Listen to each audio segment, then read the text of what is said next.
इस वक्त हमारे साथ सपा सांसद सनातन पांडे जी हैं। सनातन जी, जिस तरीके से आज लोकसभा सांसद और नेता प्रतिपक्ष राहुल गांधी ने सदन में ये कहा कि उनके चक्रव्यूह भाषण के बाद से ईडी उनके पीछे लग गई है, ये दावा किया है और उन्होंने बाकायदा ईडी के स्वागत के लिए ये भी कहा है कि चाय बिस्कुट तैयार है। ईडी इसके पीछे जाएंगे तो भी उनके पीछे लगी थी और उनसे कई घंटों लगातार पूछताछ किया गया था जो बेदाग साबित हुए थे। और आज उनके भाषण के बाद हमारे समझ से हिंदुस्तान का कोई भी नागरिक अगर लोकतंत्र में विश्वास करता है और उनका भाषण सुना होगा तो उसका दिल दुगना हो गया होगा। चक्रव्यूह सदपुर ने कहा कि मैं अब मनु नहीं रहा, मैं अब अर्जुन हूं। ये बड़ी बात है। बहुत अच्छी बात है। और भारतीय जनता पार्टी के पास कुछ बचा नहीं है। अगर भारतीय जनता पार्टी अगर इन किन प्रकार शासन में है तो सिर्फ कुछ लोग जो है भ्रमित हो गए इनके 400 पार के नारे से। और आपने भी नारा दिया और देश का प्रधानमंत्री भी नारा दिया, तो आप भी चौथे स्तंभ में, आप पर भी लोगों ने विश्वास कर लिया और देश के प्रधानमंत्री तो उन पर भी लोगों ने विश्वास कर लिया।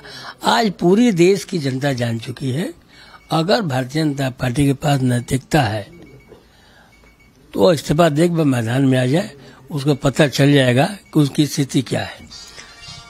ईडी का प्रयोग तो पहले भी सुना करता था कि कांग्रेस का रिजीम हुआ करता था, इंदिरा गांधी देश की प्रधानमंत्री हुआ करती थी, तमाम उन्होंने इसे कानून बनाया, तो क्या भारत के लोगों ने जवाब नहीं दिया?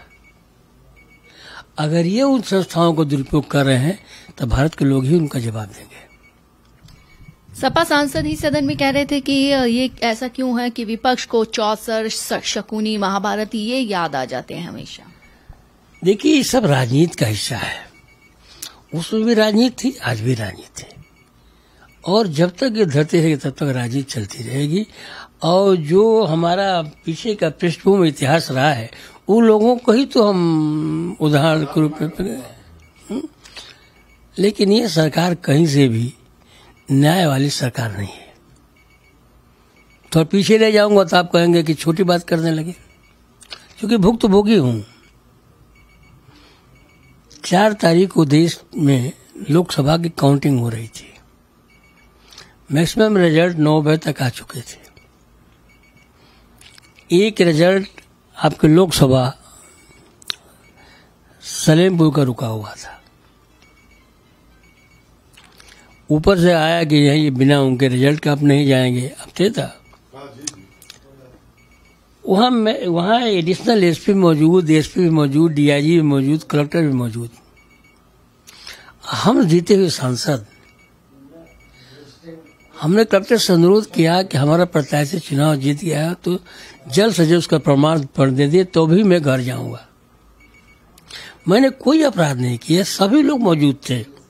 हम एक विधायक जी घर जाकर के बैठ गए। 10 बजे रात 4 को बीता, दूसरे दिन बीता, 24 घंटा बीता, फिर तीसरे दिन 40 घंटा बाद अगर मैं गुनाह किया था, अब मैं आपके सामने खड़ा हूं और प्रशासन के सारे लोग मौजूद हैं, तो मेरे ऊपर एफआईआर तत्काल रूप से होनी चाहिए थी उसी दिन।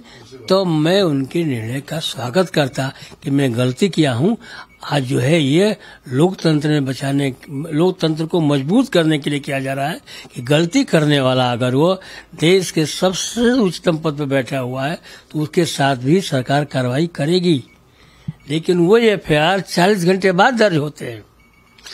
पूरी जब इनकी जमात, बलिया का कलेक्टर, बलिया का एसपी, डीआईजी और शासन के लोग बात करते हैं, तय करते हैं, तो 40 घंटे बाद मेरे पे एफआईआर दर्ज होता है। और सिर्फ मेरे ऊपर एफआईआर नहीं दर्ज होता है, एक नाम हमारा होता है तो 150 नाम अदर होते हैं। हमारे साथी आद्या भाई का नाम होता है तो उनके साथ भी उससे केस में 150 आदमी अलग होते हैं। 4 आदमियों पर जो है रात 40 घंटे बाद एफआईआर दर्ज किए जाते हैं।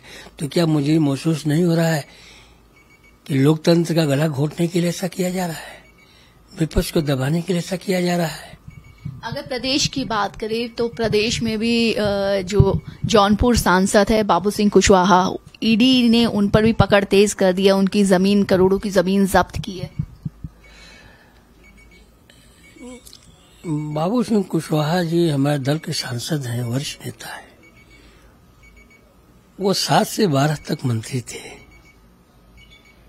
12 के बीते 12 साल हो गया। इस सरकार को, केंद्र सरकार को राज करते हुए 10 साल से ऊपर हो गया और आदरणीय योगी जी को भी 7 साल होने जा रहा है। उनको 7 साल में नहीं दिखाई दिया, इनको 10 साल में नहीं दिखाई दिया, आज ही क्यों दिखाई दे रहा है? ये बात साबित करता है, आम आदमी इस पर सोच रहा है कि केंद्र की सरकार जो है विपक्ष को दबाने के लिए अपने ईडी का दुरुपयोग कर रही है। भारत एक्सप्रेस के लिए कैमरामैन पवन शर्मा के साथ कोमल शर्मा।